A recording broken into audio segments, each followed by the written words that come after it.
saya lihat ya, ada satu orang ustadz dari orang Chinese, mungkin saudara kenal ya, belakangnya setan. Dia dulu pendeta, dan nggak tahu dia karena kecewa, akhirnya dia menjadi Ustadz Agustan. Pernah dengerin? Yang dimana Alkitab ini, saking dia benci kali ya sama ya kekristenan, sama pendeta, Alkitab ini diapain? Ada yang tahu? Ditaruh di pantatnya terus dikentutin. Udah gitu dia ngomong begini, suruh bayangkan. Dia kecewa. Kalau saya lihat ya sedikit-sedikit ini ya, saya baru-baru ini aja lihat. Dia kecewa karena dia punya sakit, mungkin dia berdoa belum dijawab, atau dia kecewa sama pendeta gitu ya, kurang lebih begitulah ya. Saking kesel atau benci sama kekristenan, jadi Alkitab ini ditaruh di pantatnya, dikentutin. Terus dia ngomong begini, nih ya, dibilang, ini saya taruh di pantat, sekali dia ngomong gitu. Masih kurang puas, diambil lagi. Nih saya taruh di pantat, terus dia maaf nih, dikentutin. Saya kasih waktu 30 hari dari sekarang. Kalau Tuhan ada, hukum saya. Suruh bisa bayangkan, Tuhan ditantang seperti itu. Waktu Tuhan ditantang seperti itu, kira-kira Tuhan mau action apa enggak? Hah? Dia nantang begitu loh. 30 hari dari saya, maaf ya, saya kentutin ini Alkitab, saya mau lihat. Saya kan punya penyakit, dibilang begitu ya. Waktu saya dengar begitu, saya teringat dengan sebuah cerita. Ada seorang pencemooh ini merasa sombong sekali, bilang Tuhan itu nggak ada. Mana Tuhan? Ayo, akhirnya dia bertekad, gua mau cari Tuhan, gua mau lawan itu Tuhan. Ini cerita ya, jadi saya teringat dengan cerita yang 20 tahun yang lalu. Akhirnya dicari nih Tuhan, ditemenin oleh seseorang. Temenin gua mau cari Tuhan, gua mau tantang Tuhan. Nih, maaf ya pakai nama Pak Joni. Nih si Joni nggak takut sama Tuhan. Alkitab aja gua gitu ya. Mana Tuhan? Ayo. Nah, ceritanya dalam cerita, dia petualang nih dicari. Naik gunung turun lembah, wah cari Tuhan. Nah waktu dia cari Tuhan, mau ditantang Tuhan itu, dia ketemu anak usianya 3 tahun. Nah si anak itu nantangin si Om Joni ini. Om, berantem yuk sama saya. 3 tahun ya, tahu sendiri dia umur berapa tuh, mana dia 3 tahun. Ayo Om berantem sama saya. Si Joni diem aja, lewatlah ya. Temannya nanya, lu ditantang sama anak 3 tahun kok lu diem aja? Lah itu mah bukan level gua, itu mah bukan saingan gua. Artinya apa? Tuhan itu seperti itu. Yang tadi saya katakan Agustan itu nantang Tuhan. 30 hari nih gua kentutin ini, gua pengen lihat Tuhan hukum saya nggak? Lah kurang lebih seperti itu. Tangkap ini, anak kecil umur 3 tahun nantang si Om Joni. Om Joni nggak gubris. Ketika ditanya, kok nggak dilawan? Lah, dia mah bukan level gua, anak kecil mau lawan saya. Tangkap ini ya.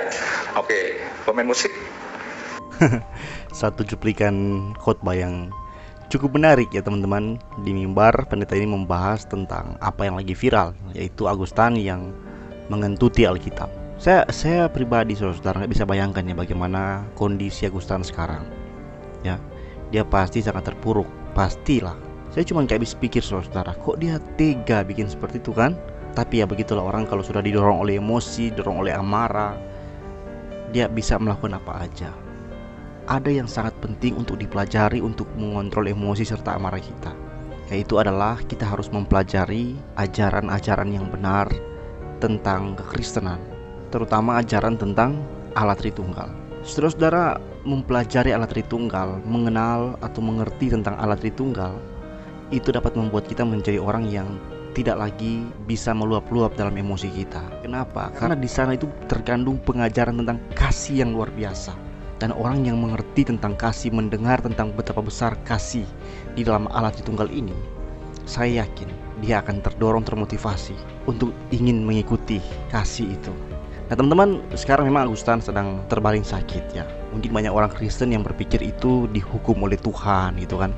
Tapi kalau cuma sakit belum mati sebelum 1 bulan itu kan meleset apa yang dia bilang kan, itu berarti ya Tuhan gak menjawab dia. Dan saya lebih setuju dengan berita ini, bahwasannya Agustan itu siapa sih sampai Tuhan mau dengerin apa yang dia omongkan. Maksudnya Agustan ini siapa sampai Tuhan itu akan bertindak sesuai dengan apa yang dia bilang? Apakah Tuhan seemosional kita? Apakah Tuhan itu semurah itu mau membunuh dia sebelum sebulan? Nah, soal kenapa dia sakit, saya pernah katakan di video sebelumnya bahwasannya itu karena apa? Karena dia tertekan oleh rasa takut, oleh rasa malu, oleh rasa kebingungan. Dan ketika dia tertekan, dia menjadi stres. Ketika dia stres, imun turun, asam lambung naik, maka dia jatuh sakit. Jadi sebenarnya yang perlu Agustan lakukan sekarang adalah minta ampun, bertobat, mengaku salah, meminta maaf. Banyak yang bilang gak perlu minta maaf sama orang Kristen. Saya kira itu perlu, karena saudara, Alkitab itu memang milik Tuhan, tapi diberikan kepada orang Kristen untuk orang Kristen miliki, pelajari demi mengenal Sang Yang Maha Kudus. Maka saya kira banyak orang Kristen yang dilukai hatinya. Bukan hanya orang Kristen saja, tapi seluruh orang Indonesia itu ketika melihat apa yang dia lakukan itu terluka hatinya. Maka dia perlu minta maaf, bukan hanya kepada orang Kristen, tapi juga kepada semua orang. Dan tentu dengan demikian dia juga minta ampun sama Tuhan. Ya paling tidak sama Tuhan yang dia percaya sekarang kan. Sebenarnya solusi terbaik dalam hidup kita adalah mempercayai Kristus Yesus sebagai Tuhan yang juru selamat, memohon pengampunan kepada Dia, bersandar kepada Dia atas keselamatan kita. Kita harus berharap kepada Dia, karena hanya di dalam Kristuslah kita beroleh pembenaran dari dosa-dosa kita. Tidak ada pengampunan Allah di dalam kepercayaan lain. Pengampunan Allah hanya terjadi di dalam Kristus Yesus. Saudara-saudara, Allah itu kudus, Dia itu maha suci, dan Allah itu adil. Manusia sudah berdosa. Kalau Tuhan memberikan pengampunan tanpa mengadili manusia, maka kasih Allah itu adalah kasih yang murahan. Dan kasih yang diberikan kepada manusia berdosa ini tanpa ada keadilan itu akan mudah dibuang oleh manusia. Toh saya mendapat pengampunan tanpa ada keadilan apapun. Saudara-saudara, kalau ada orang berbuat jahat dan dia gak ditangkap polisi, hanya dibiarkan aja, apakah dia akan menghargai hukum yang ada?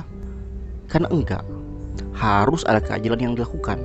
Nah, orang Kristen itu orang berdosa semua, dan orang berdosa patut dihukum. Tapi kenapa kita orang Kristen layak mendapat pengampunan? Karena kita sudah menjalani penghukuman. Penghukuman kita jalani di dalam Kristus Yesus. Dia yang dihukum bagi kita. Jadi ada sesosok manusia menjadi wakil dari seluruh manusia yang lain. Dia yang suci, yang kudus, dia yang tidak berbuat dosa. Dia ganti kita, dia menggantikan kita di hadapan Allah. Seluruh murka Allah terhadap dosa-dosa manusia ditimpahkan kepada Kristus agar kita di hadapan Allah dapat dibenarkan. Jadi berbicara mengenai minta ampun sebenarnya sejatinya hanya ada di dalam Kristus. Dan dengan demikian kita akan mengetahui bahwa kita menghargai pengampunan Tuhan. Bukan cuma-cuma sebenarnya. Benar, kita menerimanya dari Yesus cuma-cuma. Tapi kalau kita memandang dengan benar, sebenarnya kasih karunia yang kita terima itu bukan cuma-cuma dalam arti tidak ada yang diadili. Ada loh, Kristus diadil bagi kita. Kita menerimanya secara cuma-cuma, tetapi sebenarnya di balik itu ada Kristus yang ditimpa oleh murka Allah. Saudara-saudara, sekian video saya. Semoga ini menjadi berkat.